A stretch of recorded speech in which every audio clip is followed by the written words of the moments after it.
காலை வணக்கம். ஒன்றை இழந்து விடுவோமோ இழந்து விட்டேனோ என்று சதா வேதனை. இது இரண்டு பயத்தால் வாழ்வில் நிறைய தவற விடுகிறோம். யோசியுங்கள் நண்பரே, நீ எதை தேடிக்கொண்டிருக்கிறாயோ அதுவும் உன்னை தேடிக்கொண்டிருக்கும். உதாரணத்துக்கு, நாம் ஒரு கார் வாங்க வேண்டும் என்று நினைத்து கொண்டிருந்தால் அது சம்பந்தமாக அனைத்து உங்கள் அருகிலேயே அடிக்கடி பார்த்து கொண்டிருப்பீர்கள். அதற்கு முன் பார்த்திருக்க மாட்டீர்கள். இது போல் கார், வீடு, நகை, படிப்பு இப்படி நீண்டு கொண்டே போகிறது. இதை தான் நம் அப்துல் கலாம் எண்ணுங்கள் நிறைவேறும். நீங்கள் ஒரு பொருளை ஆசைப்பட்டதும் அது உங்களை அடைய தேடுகிறது. ஆனால் உங்கள் எண்ணங்கள் சிதறாமல் அதற்காக உழைத்தால் அடைந்து விடலாம். சிறகுகளுடன் பிறந்த நீ ஏன் வாழ்வில் தவழ்ந்து கொண்டே இருக்கிறார்? நல்ல ஆரோக்கியமாக கை கால்களுடன் பிறந்த நீ நிறைய விஷயங்களை செய்ய முடியாதவன் போல் உனக்கே தாழ்த்தி கொண்டு எனக்கு தெரியாது, என்னால் முடியாது என்று விலகி தவழ்ந்து கொண்டே இருக்கிறாய். நீ முடியாது என்று விட்டதை எவனோ ஒருவன் சிறப்பாக செய்து முடிக்கிறான்.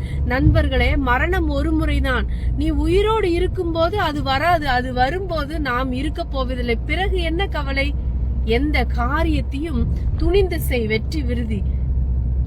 இருளை நிராகரிக்காத தருணங்களில் தான் நிலவின் பிரகாசம் அனுபவிக்க முடியும். அதாவது கடின உழைப்பு, படிப்பு, வாழ்க்கையில் சோகம், பிரிவுகள், துன்பங்கள், தோல்வி இதெல்லாம் உணர்ந்தால்தான் வாழ்வில் அடுத்த கட்டத்தை அறிந்து கொள்ள முடியும்.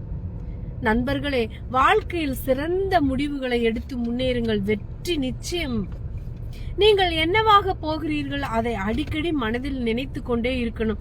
அது நடக்கும். இதுவரை வாழ்க்கையில் உயர்ந்தவர்கள் பாருங்கள், அனைவரும் அவர்கள் நினைத்த கனவை நிறைவேற்றியவர்கள். நீ சாதிக்க துடிக்கும் போது பணம் இல்லையே என நினைக்க வேண்டாம், சோர்ந்து போக வேண்டாம். உலகில் சாதித்த எல்லாரும் பணத்தோடு பிறக்கவில்லை, திறமையால் மட்டுமே சாதித்தவர்கள். பணம் இவ்வளவு சம்பாதிக்க வேண்டும் என்று நினைப்பவர்கள் நாம் அந்த அளவு உழைப்பை கொடுக்கிறோமா? யோசியுங்கள். தோல்விகள் தாக்கட்டும், வெற்றிகள் வரட்டும், நீ எதை பற்றியும் கவலைப்படாமல் உன் முயற்சியும் திறமையும் மட்டுமே நம்பு. நீதான் ராஜா.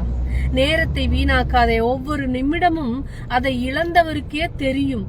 ஒரு வினாடியில் உயிர் தப்பியவரும் உண்டு, கண் இமைக்கும் நேரத்தில் உயிர் இழந்தவர்களும் உண்டு. ஆகவே நேரத்தின் அருமையை உணருங்கள். பிறகு பார்த்து கொள்ளலாம் என்று நினைக்காமல் எதையும் தள்ளி போடாமல் நினைக்கும் போதே செய்து முடிக்க வேண்டும். உறவுகளை தவறவிடக்கூடாது. நிறைய வேலைகள் இருக்கத்தான் செய்யும், நேரம் பற்றாமல் கூட இருக்கலாம். நாம் இந்த உலகில் உயிர் வாழ ஏதோ ஒரு ஜீவன் நமக்காக படைக்கப்பட்டிருக்கும். நாம் சம்பாதிப்பதும் அவர்களுக்காகவே. தான் சம்பாதிப்பதிலேயே குறியாக இருந்துவிட்டு அவர்களை தவறவிட வேண்டாம். பிறகு நம்மிடம் எவ்வளவு பணம் இருந்தாலும் நிம்மதி இல்லாமல் போய்விடும். நம் வாழ்க்கையில் நன்றாக அதை புரிந்து வாழ வேண்டும்.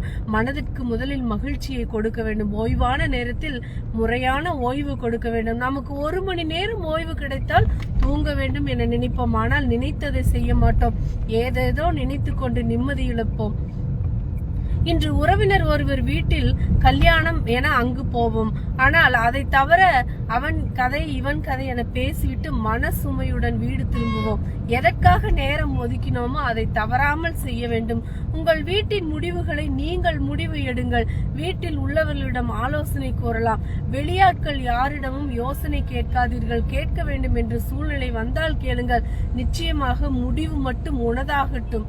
அடுத்தவருக்கு ஆலோசனைகள் சொல்லாதே, அது தவறாக முடியும். மொத்த பழியும் உன்மேல் சுமத்தப்படும். வீண் வேலை. வாழ்க்கை திருப்தியோடு வாழ். எல்லாம் விற்பனையாகும். இந்த உலகத்தில் அதிகமாக விற்பனையாகும் பொருள் நம் சோகம், கவலை, திருப்தியின்மை. எப்படி நமக்கு சோகம், அதை யாரிடமாவது சொன்னால் கேட்பவருக்கு டைம் பாஸ். சோகத்தை மறக்க பொழுதுபோக்கு செலவு. கவலை அதை மறக்க செலவு செய்தால் தவறான வழிகள் பல இந்த உலகில். திருப்தியின்மை. உனக்கு ஒன்று பிடிக்கவில்லை எனில் இன்னொருவன் அதிக விலை கொடுத்து வாங்கி விடுவான். இல்லை, உன்னை விட எளியவனுக்கு பெரும் மகிழ்ச்சி. எதற்கும் உதவாத ஒன்றை அதிகம் விலை வாங்கி உனக்கு கொடுத்து விடும். ஆனால் எதையும் விற்பனை செய்யாதே. நீயே கோடீஸ்வரன். எனக்கு எல்லாம் தெரியும் என்ற ஒரே விஷயம் தான் நம் வாழ்க்கையில் அதிக இடங்களில் தடுமாற செய்கிறது. நம் முன்னேற்றத்தை அதிகம் பாதிக்கும். தொடர்ந்து கற்றுக்கொண்டே இருக்க வேண்டும். வாழ்க்கையில் வெற்றி நிச்சயம். நீங்கள் சாதிக்க பிறந்தவர்கள். நன்றி. தமிழ் புத்தாண்டு வாழ்த்துக்கள்.